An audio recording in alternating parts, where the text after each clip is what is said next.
রাজদীপ চ্যাটার্জি বিদ্যাকে চড় মারতে গেলে যোগ্য জবাব দেয় বিদ্যা রাজদীপ চ্যাটার্জিকে।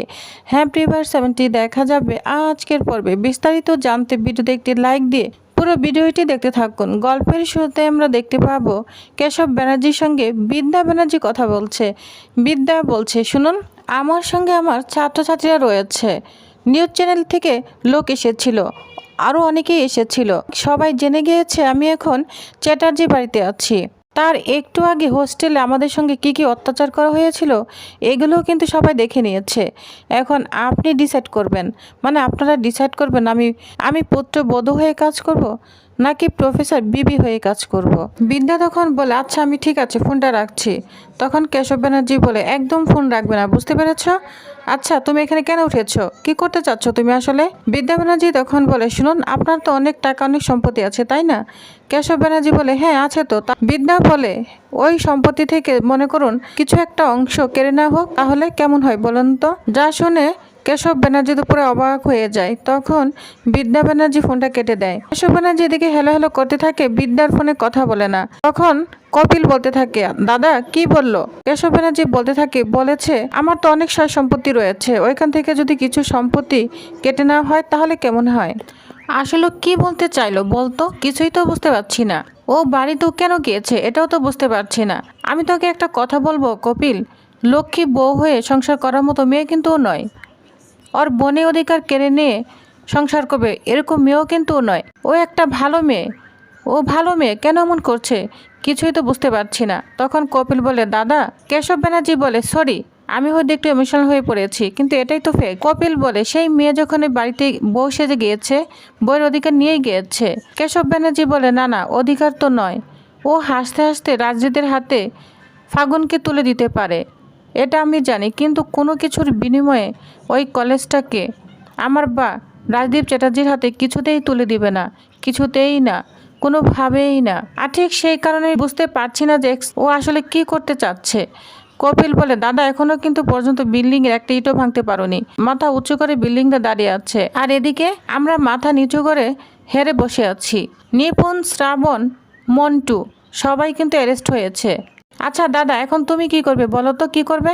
তখন আমরা দেখতে পাবো কেশব ব্যানার্জি রাজদীপ চ্যাটার্জিকে ফোন দেয়। রাজদীপ চ্যাটার্জি ফোনটা রিসিভ করে বলতে থাকে, আমি জানি না আপনার মেয়ে আমার গলার কাটা হয়ে উঠেছে, আপনি ওকে এখান থেকে কি করে সরাবেন আমি জানি না, কিন্তু সরিয়ে নিন, ওকে সরিয়ে নিন, বুঝতে পেরেছেন? আপনার মেয়ে আমার স্বপ্নের একাডেমি তৈরিতে বাধা হয়ে দাঁড়িয়েছে, তাড়াতাড়ি বলছে ওকে সরিয়ে নিন। তখন কেশব ব্যানার্জি বলে, আমাকে একটু সময় দিন, কারণ ও যে কোন মতলবে আপনার বাড়িতে ঢুকেছে বুঝতে পারছি না।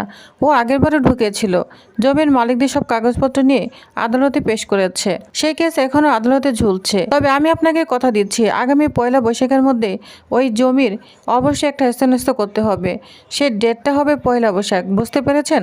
আমি আপনাকে কথা দিচ্ছি। এই বলে কেশব ব্যানার্জি ফোনটা রেখে দেয়। অন্যদিকে দেখা যায় বিদ্যা ব্যানার্জি রিতকে বলছে, 1 বৈশাখ কলেজে একটা অনুষ্ঠান রয়েছে, খুব সুন্দর একটা অনুষ্ঠান হবে, একেবারে বাঙালি অনুষ্ঠান হবে, আর সেই দিনই শিলান্যাস করার চেষ্টা করবেন কেশব ব্যানার্জি এবং রাজদীপ চ্যাটার্জি। হাতে সময় খুব কম, বুঝতে পেরেছেন, খুব কম।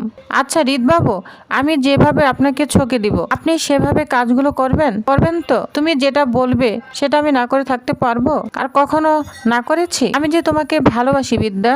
ও তাই বুঝি? রিত তখন বলতে থাকে, তুমি চাইলে তোমার জন্য আমি আকাশের নীল রং আনতে পারি, তুমি চাইলে তোমার জন্য গাছের সবুজ আনতে পারি, তুমি চাইলে। তখন বিদ্যা বলতে থাকে, কলেজ পেপার আনবেন, কলেজের পেপার আনতে হবে। তখন রিত হাসতে থাকে, বলছে, কলেজ কলেজ কলেজ কলেজ ছাড়া আর কি কোনো কথা নেই বিদ্যা? বিদ্যা তখন বলে, তাছাড়া আর কি আছে? রিত তখন বলে, কেন? ভালোবাসা। বিদ্যা তখন বলে, ভালোবাসা?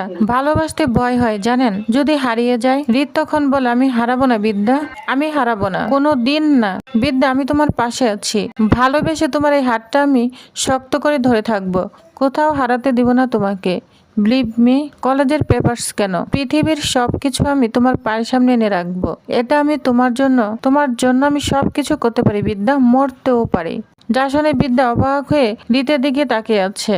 বিদ্যা তখন বলে, জীবন যখন কাছে থাকে তখন মরার কথা বলতে নেই, আমি শুধু পেপারগুলো চাচ্ছি, একটা প্ল্যান করেছি জানেন তো, দারুণ প্ল্যান করেছি। রিত তখন বলে, কি প্ল্যান? বিদ্যা বলে, বলবো, আমি আপনাকে সব বলবো। রিত তখন বলে, শুনো। বিদ্যা বলে, কি? রিত বলতে থাকে, তুমি অপেক্ষা করছো তোমার কলেজের সমস্যার সমাধান হওয়ার জন্য, আর আমি অপেক্ষা করছি। তখন বিদ্যা বলে, কি অপেক্ষা করছেন? রিত বলতে থাকে, তোমার মুখ থেকে শোনার জন্য যে রাজরিত, আই লাভ ইউ, আমি তোমায় ভালোবাসি। এটা বলে বিদ্যা এবং রিত দুজনেই দুজনের দিকে অবাক হয়ে তাকিয়ে আছে। ওই মুহূর্তে রিতের মা চলে এসেছে। তখন বলতে থাকে, বিদ্যা, আমি তোমার জন্য এই সুন্দর শাড়িটা নিয়ে এসেছি। বিদ্যা বলে, আপনি আমার জন্য এই শাড়ি কেন নিয়ে এসেছেন? এই শাড়ি কেন? তখন রিতের মা বলে, কেন, নতুন বউরা তো এই শাড়িই পরে। বিদ্যা তখন বলে, মা, আপনি ভালো করেই জানেন আমি এই বাড়িতে বউ হতে আসিনি, আপনি সেটা ভালো করেই জানেন। তখন তীরা বলতে থাকে, হ্যাঁ আমি জানি, কিন্তু ভেগ ধরতে হবে তো, সবার সাথে মিলে চলতে হবে তো, তাই না? এজন্যই পড়তে হবে। আর তখন রিতের পাশে গিয়ে রিতের মা বলতে থাকে, আমি জানি আমার ছেলের ভালোবাসায় তুমি না এবার আমার বাড়ির চোখের পাড়াতেই পারবে না, তুমি এই বাড়িতেই থেকে যাবে। বিদ্যা তখন বলে, কি বললেন? 1 মিনিট আবার বলেন তো। তখন বলে, না, আমি বলছি তোমার এই শাশুড়ি মা সবসময় তোমার পাশে আছে, বুঝতে পেরেছ? তো শাড়ি দিয়ে রিতের মা ওইখান থেকে চলে যায়। এদিকে বিদ্যা রিতকে বলতে থাকে, আপনি এভাবে তাকিয়ে আছেন কেন? আপনি যান, আমি শাড়ি চেঞ্জ করব। তখন রিত বলে, হ্যাঁ হ্যাঁ অবশ্যই। তো গিয়ে আবার ফিরে আসে, বলতে থাকে, শাড়িটা আমি পরিয়ে দিব। বিদ্যা তখন বলে, না, আপনাকে এটা পরাতে হবে না, এই কাজটা আমি করতে পারি। আপনাকে যা যা করতে বলেছি ঠিক সে কাজগুলোই করুন, বুঝতে পেরেছেন? আর শুনুন, এই লড়াইটা না আমি শুরু করেছি, আমি শেষ করব। শিক্ষা প্রতিষ্ঠান হবে শিক্ষার জন্য, কোনো ব্যবসার জন্য নয়, বুঝতে পেরেছেন?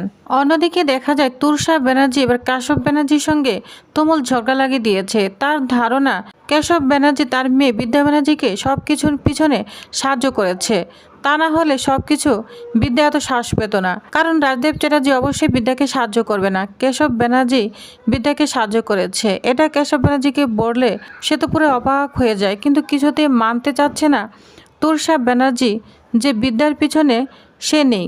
তখন কেশব ব্যানার্জি বলে, তুমি বিশ্বাস কর, বিদ্যার সঙ্গে আমি নেই, তুমি কেন বিশ্বাস করতে পারছো না? তখন তুষার বলে, আমি বুঝতে পেরেছি তোমার না পিতৃস্নেহ জেগে গিয়েছে। আচ্ছা মানছি তুমি নেই, তাহলে তুমি এক্ষুনি বিদ্যাকে ফোন দাও। তখন বিদ্যাকে ফোন দেয়। বিদ্যা ফোন রিসিভ করলে বলতে থাকে, হ্যালো।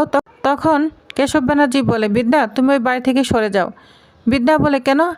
বাড়ির বউ কি কখনো সরে যায়? কেশব ব্যানার্জি বলে, শোনো, তোমার মা আমাকে ভুল বুঝছে, তার ধারণা তোমার পিছনে আমি রয়েছি, আমি কলকাঠি নাড়ছি। বিদ্যা বলে, হ্যাঁ তুমি তো আছো, তাহলে কি আছে, বাবা মেয়ের সাথে থাকবে না তো কার সাথে থাকবে? তো যার শুনে তোর সাথে পুরো অবাক হয়ে যায়, বলছে, দেখেছো আমি বলছি না তোমার মেয়ের পাশে আছো, তাহলে কেন আমার সঙ্গে এমন মিথ্যা কথা বললে? এই নিয়ে দুজনের দ্বন্দ্ব লেগে যায়। কেশব ব্যানার্জি তখন বিদ্যাকে বলে, বিদ্যা তুমি কিন্তু আমার সংসারে আগুন লাগিয়ে দিচ্ছ, তুমি কেন এরকম করছো বলো তো? বিদ্যা তখন বলে, বাবা আমি আমার মায়ের গয়নাগুলো চাই, তুমি আমার মায়ের গয়নাগুলো আমাকে পাঠিয়ে দাও। তখন তুষার ব্যানার্জি ফোনটা নিয়ে বলে, এই তুমি কি বলছো? বিদ্যা তখন বলে, আমি আমার মায়ের গয়নাগুলো চাই, পাঠিয়ে দিবেন। তখন বলে, এগুলো তো ফাগুনের গয়না। বিদ্যা তখন বলে, আমার মায়ের গয়না আমারই প্রাপ্য, তাই না? এটা বলে বিদ্যা ফোন রেখে দেয়। আর তুষার ব্যানার্জি তো খুব রাগান্বিত হতে থাকে। রিত বলে, কি ব্যাপার, কি বললো তোমার বাবা? তখন বলে, আমার বাবার কাছে আমি গয়না চেয়েছি, আর আমার মা জানতে পেরে আমার বাবাকে দোষারোপ করছে। তুষার ব্যানার্জির ধারণা আমার বাবা আমার পিছনে আছে, আর আমি আমার মায়ের গয়না চেয়েছি, এটা নিয়ে তুমুল ঝগড়া বেঁধে গিয়েছে। তখন রিত বলে, তুমি এটা কেন বললে? তখনই রিতের মা চলে আসে, বলছে, এটা আমি ওকে বলতে বলেছি, ও তো ভালো প্রফেসর, কিন্তু সংসারে কুটকাচালি ও কিছুই জানে না, ওকে আমি শিখিয়ে দিয়েছি, বুঝতে পেরেছিস? তা বাবা, তোর বাবা কি বললো? তখন বিদ্যা বলে, আমি আমার মায়ের গয়না চেয়েছি। তুষার ব্যানার্জি বুঝতে পেরেছে আমার এই সব কিছুর পিছনে আমার বাবাই আমার সঙ্গে রয়েছে। তো মহাযুদ্ধ লেগে গিয়েছে, যা শুনে রিত এবং রিতের মা সবাই হাসতে থাকে। অন্যদিকে রিতের বোন কলেজে যাবে, রান্নাঘরে সিনজয়কে বলছে, তোমার রান্না হয়েছে, আমি না হলে কলেজে চলে যাব। তখন বলে, দেরি হবে। তো রিতের বোন না খেয়ে কলেজে যাবে, ওইখানে বিদ্যা চলে আসে। বিদ্যা বলে, না খেয়ে কেন যাবে? আমি রান্না করে দিব, বাইরে খাবার কেন খাবে, আমি আছি না, আমি রান্না করে দিব। এটা বলে কিচেনে যায়। আর তখন সিনজয় বলে, তুমি রান্না করবে? তুমি তো সাপ ব্যাং কাটতে জানো, তুমি কি রান্না করতে জানো? তখন বিদ্যা বলে, যে রান্না করতে জানে সে চুলো বাঁধে। এটা বলে রান্না করতে থাকে। এটা বলে সিনজয় অবাক হয়ে যায়। অন্যদিকে দেখা যায় বিদ্যা রান্না করছে। রাজদেব চ্যাটার্জি তো রাগান্বিত হয়ে যায়, বলছে, ও কেন কিচেনে, আমি কিন্তু ওর হাতে রান্না একদম খাবো না। এটা বলে রাগান্বিত হতে থাকে। অন্যদিকে বড় ছাত্র 48% মার্ক পেয়েছে, তাকে কলেজে ভর্তি করাবে রাজদেব চ্যাটার্জি, কিন্তু বিদ্যা বলে কিছুতেই 40% মার্ক পাওয়া ছাত্র কলেজে ভর্তি হবে না। এটা বলে পেপার ছিঁড়ে দেয়। আর রাজদেব চ্যাটার্জি তখন বিদ্যাকে মারার জন্য হাত তুলতে থাকে। যা দেখে বিদ্যা এবং রিত সবাই তো অবাক হয়ে যায়। তো ভিউয়ার্স, তাহলে নেক্সট আকর্ষণে পড়বে কি হতে চলেছে? শ্বশুর এবং বউর মধ্যে কে জিততে চলেছে, বিদ্যা না রাজদেব? তো দেখতে অবশ্যই পরবর্তী ভিডিও পর্যন্ত অপেক্ষায় থাকুন। ধন্যবাদ।